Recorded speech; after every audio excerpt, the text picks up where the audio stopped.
వయసులో చిన్న పిల్లల్లాగా ఎంతో యాక్టివ్గా అటు ఇటు తిరుగుతూ చలాకీగా తన పని తను చేసేసుకుంటూ పోతున్నాడు. ఇది ఒక చిన్న కాకా హోటలు. ఈ హోటల్లో తాతయ్య కొన్ని సంవత్సరాల నుంచి పనిచేస్తూ ఉన్నాడు. ఈ తాతయ్యకి జీతం ఎంత అనేది నేను లాస్ట్లో చెప్తాను. అయితే ఈ వయసులో కూడా ఇంత చలాకీగా ఇంత చురుకుగా ఆయన పనిచేస్తున్న విధానం చూసి నేను షాక్ అయ్యాను. ఆ రోజు మేము తెల్లవారుజామున 6 గంటలకి విజయవాడ టు నర్సీపట్నం ట్రావెల్ అవుతూ ఉన్నామండి. నాకు మధ్య మధ్యలో 2-3 గంటలకి హాట్ వాటర్ తాగడం అలవాటు. మరి ఆ మార్గం మధ్యలో మనకు నీళ్ళు కావాలంటే ఎక్కడో దగ్గర ఆగి రిక్వెస్ట్ చేసుకొని మనం ఈ హోటల్ వాళ్ళని వేడి నీళ్ళు అడిగి నేను తాగుతూ ఉన్నాను.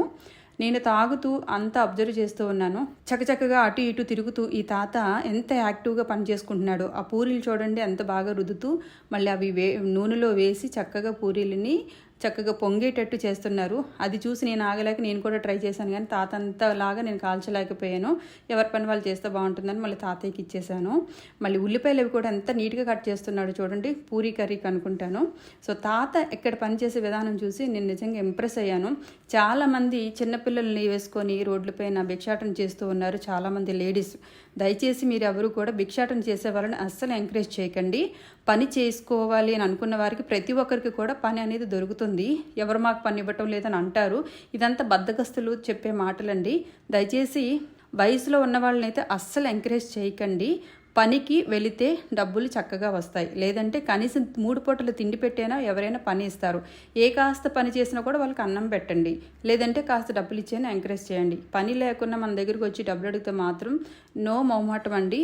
ఎవరైనా మనల్ని చూసి ఏమైనా అనుకుంటారేమో అని మాత్రం దయచేసి ఎవరు బ్యాగులో నుంచి తీసి డబ్బులు మాత్రం ఇవ్వకండి. ఈ తాతయ్య ఇంత చక్కగా పనిచేస్తున్నాడు. తాతయ్యకి అయితే జీతం ఉండదు, కానీ 3 పూటల తిండి పెడతారు. వారికి కావాల్సిన బట్టలు అవన్నీ కూడా ఇస్తారంట.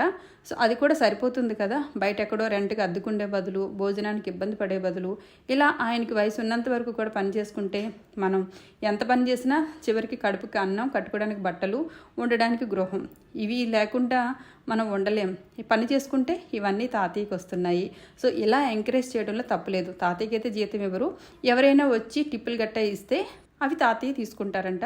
సో నేను కూడా ఇంప్రెస్ అయ్యి తాతయ్యకి నేను హెవీగా ఏమి ఇవ్వలేదు, కానీ ఒక 500 అయితే చేతిలో పెట్టాను.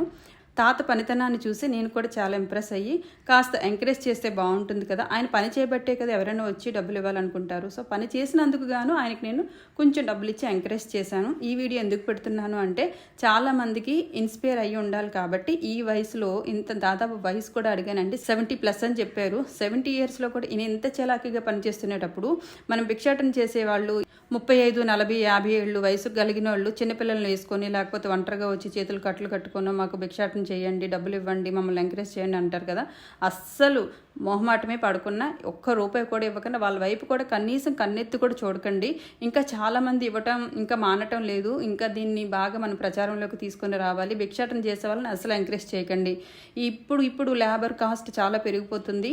ఎవరు దొరకటం లేదు కూడా పని చేయడానికి. ఎందుకంటే ఇలా సులువుగా డబ్బులు సంపాదించడానికి అలవాటు పడిపోయిన వాళ్ళు ఈ కష్టపడి పని చేయండి అంటే ఎందుకు పని చేస్తారు? సో మనం ఈ పాటి చిన్న జాగ్రత్తలనే తీసుకోండి. భిక్షాటన వాళ్ళని అస్సలు ఎంకరేజ్ చేయకండి, ఓకేనా. నిజంగా జెన్యూన్గా బాధల్లో ఉన్నవాళ్ళు ఎవరు కూడా ఇలా భిక్షాటన పైన వచ్చి రోడ్డు మీదకి వచ్చి డబ్బులు మాత్రం ఎవరు అడగరండి.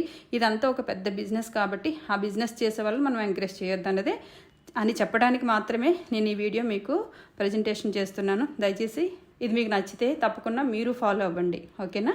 Thank you friends.